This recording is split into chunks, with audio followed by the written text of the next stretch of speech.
award season again, and today we're talking about the Golden Globes? Why the heck should we care about them? Well, where else do you get to see the rampant alcoholism of Hollywood?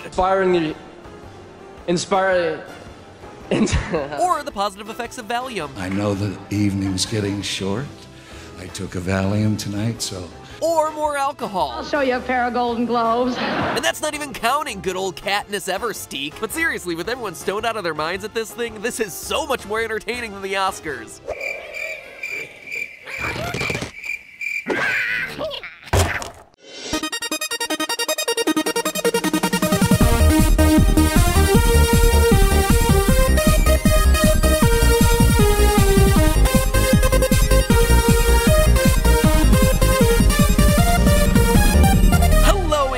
Welcome to Film Theory, proudly nominated for Best Speculation in a Leading Role. So let's just cut right to the chase. Award shows can be pretty dumb. Like one award show giving an award to another award show whose crew is working on the current award show presenting the award levels of dumb. Glenn Weiss, 67th Annual Tony Awards. The Emmy goes to Glenn Weiss for the 67th Annual Tony Awards! But hey, I still watch them, because let's be honest, what else am I gonna sarcastically live tweet about on a Sunday night? At MattPatGT, by the way, hashtag shameless self-promotion. But outside of the enormously rich creating an event that hypes up their own hype, I also like watching these things to figure out their patterns, break the game. Like say, for instance, that time I did a 2-part episode on how to hack the Oscars, and said that the reason Leonardo DiCaprio didn't win in his first 4 nominations was that he was too young, since the vast majority of Best Actor awards go to men over the age of 40, and wouldn't you know it, a year after I uploaded that video, Leo happens to pull out the win for The Revenant at the ripe old age of 41. Nailed it! You may not have thanked me out loud during your speech, or on Twitter, or have responded to literally the thousands of tweets you were getting about my video being right, Leo, but in my heart, I knew. Anyway, those videos were about how to make movies that are Oscar winners. Obviously helpful to my pal and loyal theorist Leo DeCap, but probably not to most of you watching. So this year we're doing something a bit more practical. How to win your office Oscar pool. Sure, you might not walk away with a gold statue, but you'll get something even better. Cash straight out of your boss's pocket. And that's the sweetest cash of all. So after a year full of bad predictions, President Obama will go down as perhaps the worst president in the history of the United States! Exclamation point at real Donald Trump. At least I will go down as a president. I think just expect this thing to dominate the cultural conversation for a long time.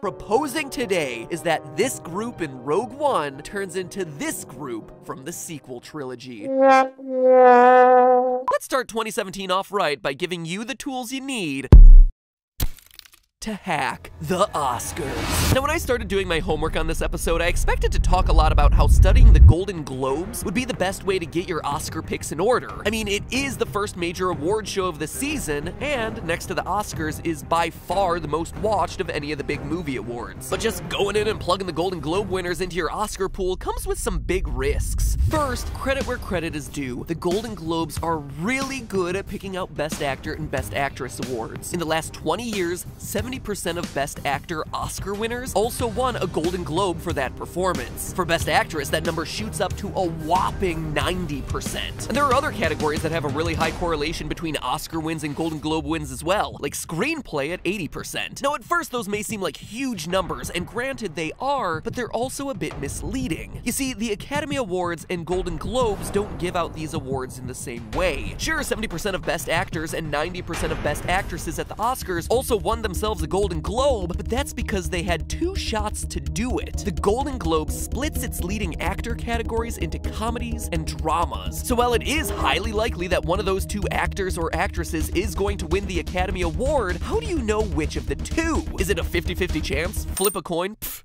That don't fly here. And for screenplays, it's the opposite problem. One Oscar is given for Best Original Screenplay, and one is given for Best Adapted Screenplay, whereas the Golden Globes just gives out 1 for screenplay. And all those technical awards that make or break your prediction list, like cinematography, sound mixing, film editing, Not here, my friends. And the last problem, and probably the biggest one, is that the Golden Globes have gotten worse in predicting over the years. From 1983 to 2003, one of the Golden Globe film winners for either Best Comedy or Best Drama went on to win the Oscar for Best Picture 18 out of 21 times. It's a very respectable 86% of the time. In the 12 years since, though, it's dropped to 33%. And it's basically making 2 guesses every year. That sucks. But it's also a really weird trend, right? To go from being so good at guessing to performing less than chance? So what's happening here? Well, quite frankly, it shows that the tastes of the American industry are becoming more and more different from the tastes of the rest of the world. The Golden Globes are handed out by the Hollywood Foreign Press, a group of journalists and photographers that reports on the entertainment industry for sites outside of the US. The Academy, on the other hand, consists of about 6,600 people,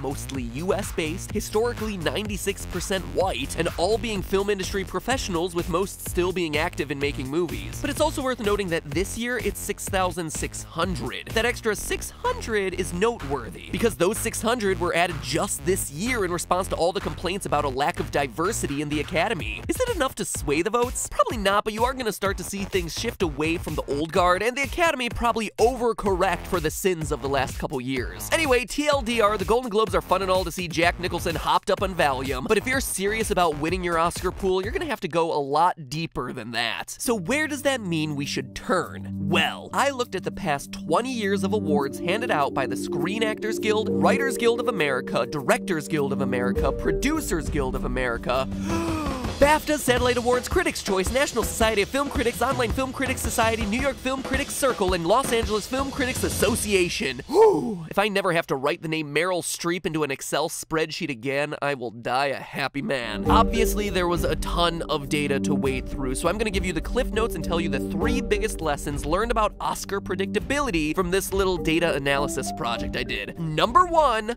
trust the guilds. In that laundry list of award shows I just rattled off, you heard 4 guilds mentioned: the Screen Actors Guild, the Directors Guild of America, the Producers Guild of America, and the Writers Guild of America. These awards largely go under the radar, but they shouldn't. Each one of them was the single best predictor of the awards that they specialize in. The Screen Actors Guild predicted the Best Actor award 80% of the time, and the Best Actress award 75% of the time. The Writers Guild selected the ultimate winner for adapted and original screenplay at a rate of 70% each. The Directors Guild picked the Best Director Oscar winner 85% of the time, well ahead of any of the other award shows. And the most accurate predictor for Best Picture is an award you probably didn't even know existed, the Producers Guild of America award at 70%. This all makes sense, right? They're focused on the American voting bloc and they're all specialized in their individual categories. Logic. Lesson number 2, ignore the critics. In my data analysis, I mentioned that I included the picks of several critics associations, and ooh-wee, Mr. Poopy Butthole, was that a waste of time. The New York Film Critics Circle, LA Film Critics Association, Online Film Critics Society, and National Society of Film Critics are not only very redundant in what they've named their organizations, but are also very unreliable across the board.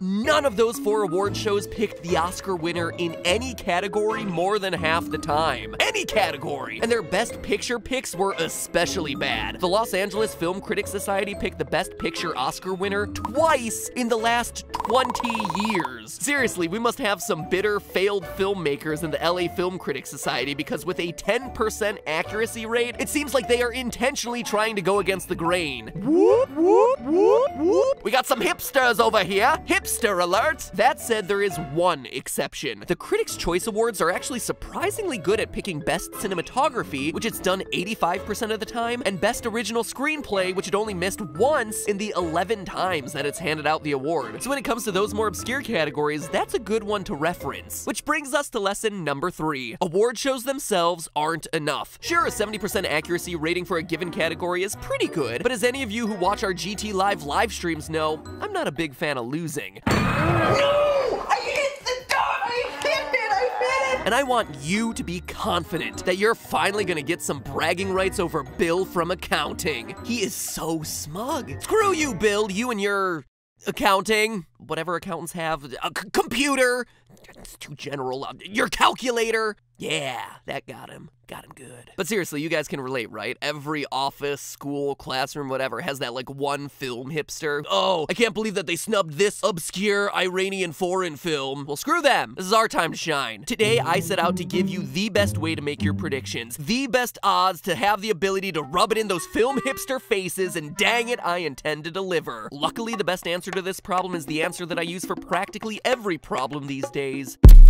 The internet. That may seem vague, but stick with me. The digital age has really changed the amount of data that we can collect on what people are thinking, and as a result, the likeliest outcomes of things that people have to decide. If you're just looking through other award shows and how predictive they are, then you only really have a few data points to go off of for predicting any one award. But some analysts are starting to create new models to predict the Academy Awards that consider thousands, if not millions, of data points. Take, for instance, my favorite short-form sarcasm generator and meme filter, Twitter. Last year, a data scientist named Paul Singman ventured to make a model that predicted the Oscars based off the volume of Twitter mentions and rankings of how positive they were. Sure, it wasn't perfect, but Singman's model got a lot of the awards right, like Best Actor, Best Actress, Best Director, Best Original Score, and Best Animated Feature. And that was the model's first ever test drive. With more results added to the model to see what it got right and what it got wrong from last year, it's highly likely that his model this year is going to be even more accurate. Still, even Singman's model missed probably what was the biggest upset of last year, Best Picture, picking The Revenant over the actual winner of Spotlight. But seriously, everyone missed that one. In fact, Spotlight actually became the first film in over 60 years to win Best Picture, while only winning one other award. In analyzing all these different strategies, it was the biggest outlier to try to account for. How do you predict the unpredictable? I mean, seriously, did anybody see that win for Spotlight coming? Well, yes, but not someone, something. It took a lot of research and a lot of trial and error, but I finally found it. Skynet.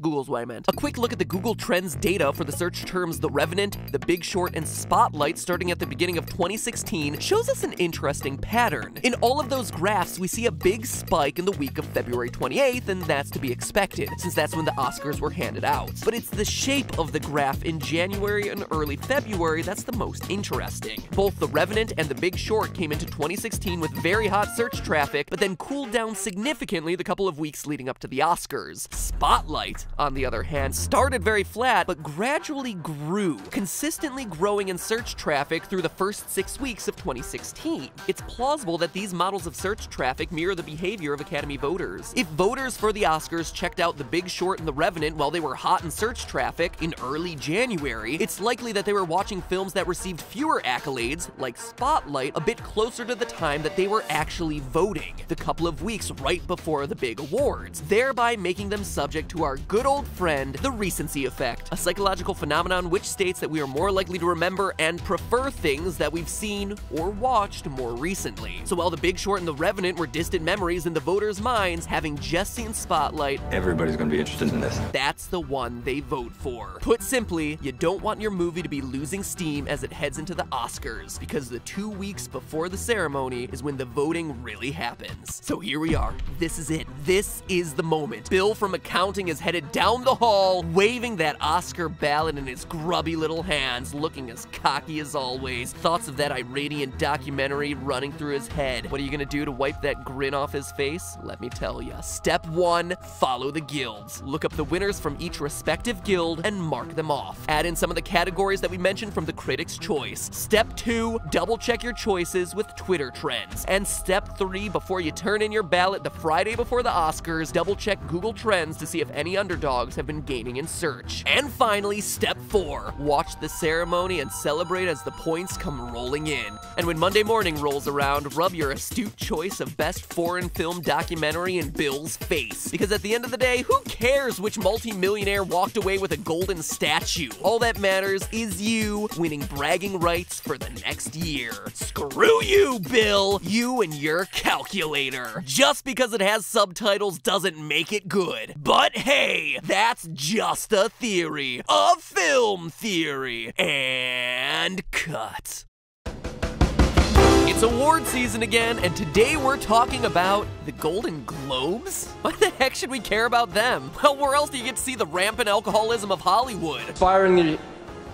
Inspiring. Or the positive effects of Valium. I know the evening's getting short. I took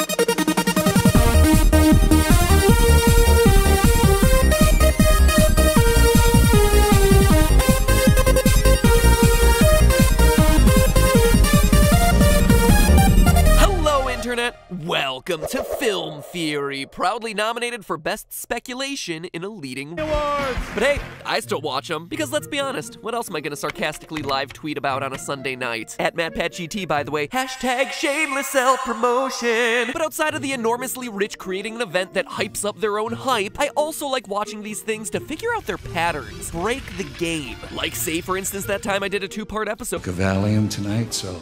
Or more alcohol. I'll show you a pair of golden globes. And that's not even counting good old Katniss Eversteak. But seriously, with everyone stoned out of their minds at this thing, this is so much more entertaining than the Oscars.